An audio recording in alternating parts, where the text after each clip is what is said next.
जो भगवत चर्चा सुनता रहता है रोज, तो सर्वसंगोपहो हिमाम, सत्संगा सर्वसंगोपहो हिमाम, सत्संग आपको सब संगों से अलग करके भगवत अनुरागी बना ही देगा। कौन ऐसा है जो प्रभु की चर्चा सुनते सुनते अघा जाए?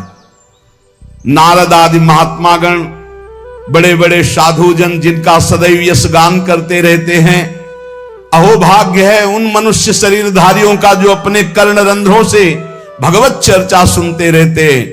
उनका संसार चक्र में डालने वाला ये विकार, घर गृहस्थी की आसक्ति, ये उसे अब अगला जन्म नहीं करने देगी। घर गृहस्थी की आसक्ति, ये काम क्रोध लोभ मोह आदि, उसको अगला जन्म नहीं दे सकते जिनके कानों में रोज भगवत चर्चा पड़ती है और वो भगवत चर्चा सुनते हुए कभी अघाते नहीं।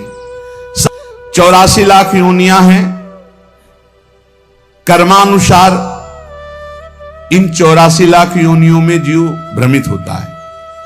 इस योनि में एक एक योनि लाख लाख प्रकार की है।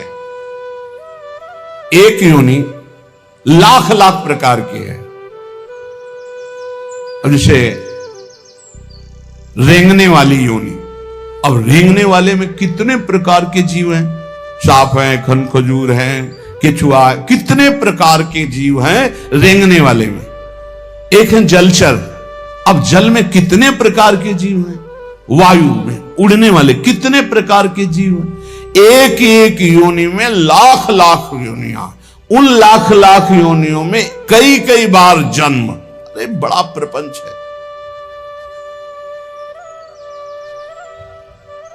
बड़ा दुर्गति है जीवों की। अन्य योनियों के साथ जो दुर्व्यवहार हो रहा है बहुत ही घृणित है। कैसे तुम्हें बता? 1.5 घंटा धीरे धीरे जला जला करके पका रहे हैं पशुओं को, फिर उन्मत्त होकर मदिरा पान करके उसका खान पान कर रहे। क्या कैसी दुर्गति जीते जीव अपनी कर रहे हैं। 84 लाख योनियों में एक एक योनि में लाख लाख प्रकार की योनियां, एक एक योनि में लाख लाख बार जन्म होना। ऐसे थोड़ी है प्रपंच हाहाकार। ऋषिजन इसलिए कर रहे हैं कल्याण कर ले, भूल मत कर। यही एक चांस है मनुष्य दे जिससे तू अपना कल्याण कर सकता है, अन्य योनियों में नहीं।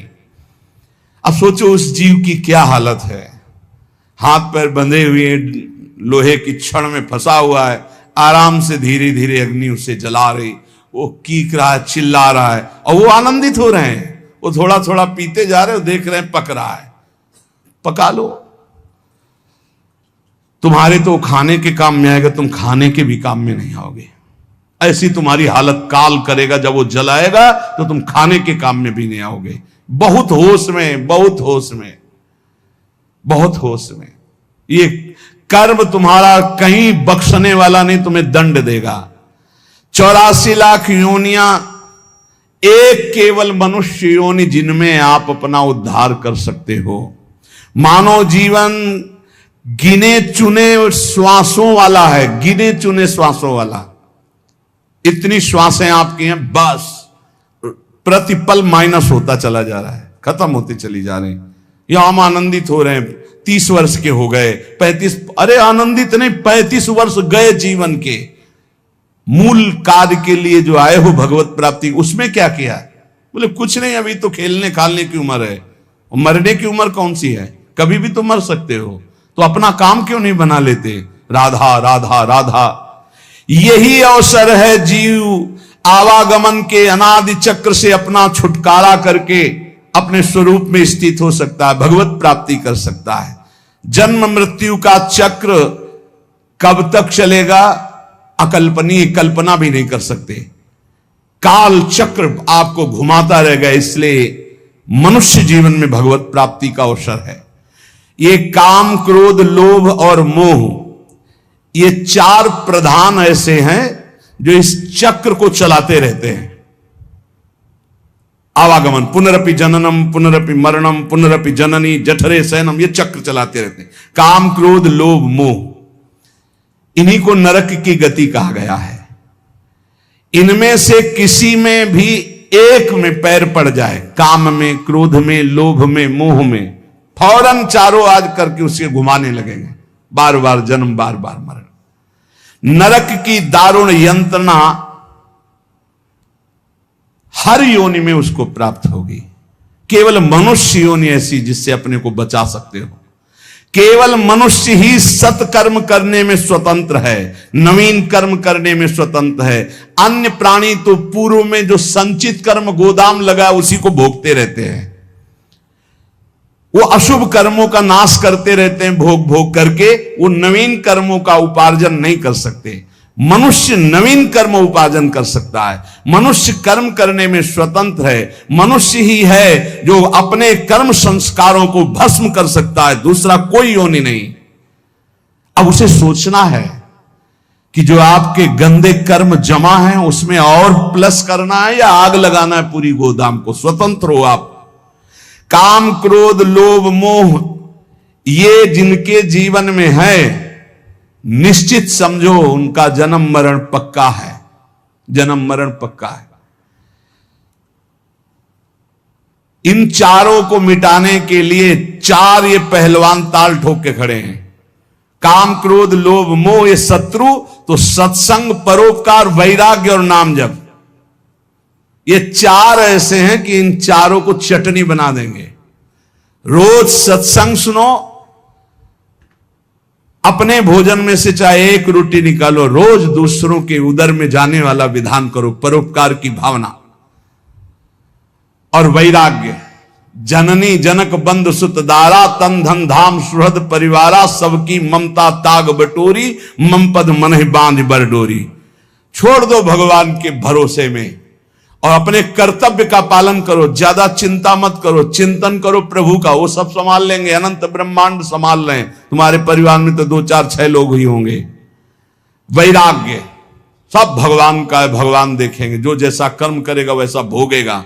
राधा राधा राधा। और अपने कर्तव्य का पालन, जिसके प्रति जो संबंध है ईमानदारी से आप करो, लेकिन राग मत करो। और नाम जप, सत्संग, परोपकार, वैराग्य और नाम जप, इसके द्वारा इस चक्र का नाश कर दो।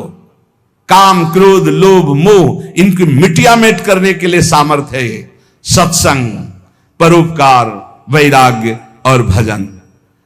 अब भगवत धाम और नरक ये 2 हैं। चयन करो तुम्हें कहां जाना है। अगर काम, क्रोध, लोभ, मोह तो त्रिविधम नरकस्येदम द्वारम नाशन मात्मना कामा क्रोधा तथा लोभा। और यदि सत्संग, परोपकार, वैराग्य, भजन तो भगवत धाम। ये 2 गतियां हैं। उपासक देख लो, अगर भगवत धाम जाना है तो इन 4 बातों को छोड़ना होगा। काम, क्रोध, लोभ, मोह, 4 बातों को पकड़ना होगा। रोज सत्संग, रोज परोपकार और सबसे अंदर से वैराग्य और खूब नाम जप। इसी के द्वारा भगवत प्राप्ति होती है। तीर्थपाद भगवान श्री हरि के जो गुणानुवाद लीला कथा है, जब कथा सुनते सुनते कथा में स्वाद आने लगे, एक एक शब्द बहुत गंभीर आनंददायक लगने लगे, तब समझ लेना चाहिए कि अब हमारे कल्याण का अवसर आ गया। भगवान की बातें बहुत प्रिय लगने लगे, भगवत चर्चा एक आनंद देने लगे। समस्त विषयों से वैराग्य उसी का होता है जो रोज सत्संग सुनता है। पर सत्संग सुनना, समझ लीजिए, कल श्रोता का वर्णन हुआ था, चातक की तरह सुनना। हमारा जीवन है सत्संग, उसका मनन करना, उसको आचरण में उतरना, कि सुने बस चले गए। इतना समय तो सार्थक हुआ, पर मनन नहीं करोगे तो सत्संग का हृदय रूपी अंधकार नाश करने का जो प्रभाव है वो मनन से होता। मनन नहीं तो फिर नहीं बन पाएगा। सुन लिया, दूसरों को सुना दोगे, काम नहीं बनेगा। भगवत चरणारविंद के निरंतर चिंतन की सामर्थ्य सत्संग से प्राप्त होती है। समस्त दुखों का नाश भगवत चिंतन से होता है। जो भगवान की चर्चा को कानों से सुनता रहता है तो उसके हृदय का मोह मल नाश हो जाता है, वो वैरागी हो जाता है। वैरागी का केवल भेष से मतलब नहीं, अंदर से है। जैसे चक्रवर्ती सम्राट अम्बरीश जी वैरागी हैं। चक्रवर्ती सम्राट अवध का पूरा शासन कर रहे हैं भरत जी, लेकिन परम वैरागी। जो अनुरागी है वही परम बैरागी है, जो परम बैरागी वही अनुरागी है।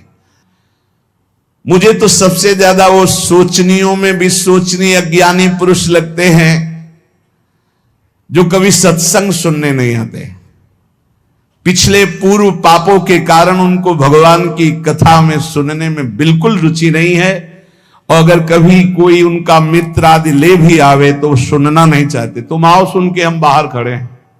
वो इतनी दूर खड़े हो जाएंगे कि कान में शब्द ना पड़े, और अगर कभी सत्संगियों को देखेंगे भी तो उनके दोष दर्शन करेंगे। इनका क्या सुधार हुआ सत्संग से, ये वो ऐसा। हाय हाय, बड़े शोचनीय है कि मानव देह प्राप्त करके उनको सत्संग नहीं मिला। काल भगवान ऐसी अमूल्य श्वासों को व्यर्थ में नष्ट करवा रहे हैं। उनकी वाणी दूसरे के निंदा प्रपंच गायन में, देह भोगों में, व्यर्थ के वाद विवाद, व्यर्थ की चेष्टा, व्यर्थ के चिंतन में उनका जीवन चला जाता है। इसलिए इस लोक में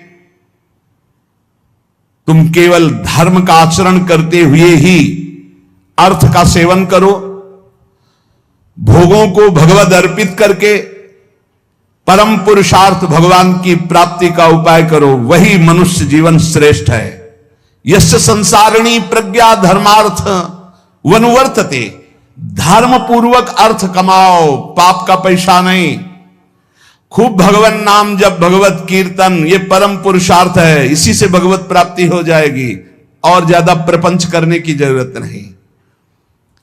क्षमावशी कृतिर्लोके क्षमया किम न साध्यते, शांति खड्गः करे यस्य किम करिष्यति दुर्जना। जब तुम धर्म मार्ग में चलोगे तो दुर्जन लोग तुम्हें परेशान करेंगे। तुम्हारे पास ढाल और तलवार है जैसे, तो शत्रु को परास्त कर दोगे, उसके वार को सह लोगे। तो ढाल क्या है? क्षमा। आपको जब कोई गाली दे, अपमान करे, तो अपने भजन को बचाने के लिए क्षमा रूपी ढाल का प्रयोग करो। और दुर्जन जब प्रहार करते हैं, निंदा करते हैं, अंदर से बाहर से, अंदर से काम क्रोध आदि, तो शांति रूपी तलवार से काट दो। शांत रहो, चुप रहो, क्षमा कर दो। क्षमा रूपी ढाल, शांत रूपी तलवार, इससे आप क्रॉस करते हुए चले जाओगे भगवत मार्ग में आगे। स्वर्ग के देवता, बड़े बड़े देवता जिसको नमस्कार करते हैं, वो कौन सा पुरुष होता है? बोले वो दो प्रकार के होते हैं। एक होते हैं जो बलपूर्वक दंड देने में क्षमता रखते हैं, पर उनका अपमान निंदा करो वो सह लेंगे, और निर्धन होने पर भी, अवसर आने पर सब कुछ लुटाने के लिए तैयार हैं। इन दो पुरुषों को बड़े बड़े देवता भी नमस्कार करते हैं। गरीब होने पर भी दान देने का उत्साह, और बलवान होने पर भी सहनशीलता। दूसरे के द्वारा किया हुआ निंदा अपमान आदि मौन होकर सह लेते हैं, यद्यपि सामर्थ्य उनमें दंड देने की है। गरीब होते हुए भी दूसरों को खिलाने पिलाने, दान देने का उत्साह, इन दो को बड़े बड़े देवता भी नमस्कार करते हैं। द्वांभसी निवेष्टव्यो गले बद्ध्वा दृढ़ाम शिलाम, धनवंत मादातारम दरिद्रम चातपस्विनम। ये दो मरे हुए ही समझो, संसार में जीवित है, पर इसका अर्थ सीधे होता है कि गले में पत्थर डालकर डूब के मर जाने वाले स्वभाव वाले हैं। क्या? जो धनी होने पर भोग विलासिता में पैसा खर्चा करते हैं। एक होटल में गए, लाखों रुपए खर्चा कर दिए। अरे 250 ग्राम आटा नहीं खा सकते हो? कितने का 250 ग्राम आटा होता है? 1-2 कटोरी दाल सब्जी ले लो, 2-4 रोटी ले लो, खा लो। प्रकृति के पैसे को बर्बाद करते हो। 5 लाख उड़ाया है, 5 लाख में 500 आदमी खूब बढ़िया भोजन पाते और बढ़िया स्वस्थ रहते। ऐसे विचार करना चाहिए। दुर्गति किनकी होती? जिनको इस जन्म में धन मिला और वो दूसरों की सेवा में, भागवतिक सेवा में न लगाकर भोगों में लगाते हैं। पीछे वाले श्लोक में था, कह द्वाविमौ पुरुषो राजन स्वर्गस्योपरि तिष्ठितः प्रभुश्च क्षमया युक्तो दरिद्रश्च प्रदानवान। जो गरीब होकर दूसरों को दान देने का उत्साह रखता है वो, और जो बलवान होने पर दूसरों को क्षमा कर देता है वो, इन दो को देवता भी नमस्कार करते हो। देवलोक के भी ऊपर गति पाने वाला है। और इन दो को, जो धनी होने पर, धन होने पर भी साधु सेवा, गौ सेवा, भक्त सेवा या समाज सेवा में ना देकर वो उड़ाता है नाना प्रकार के काम भोग, विषय भोग, मनोरंजन में। ऐसा नहीं कि प्रकृति का धन तुम्हें मिला, तुम उसके स्वामी जो चाहो कर लो।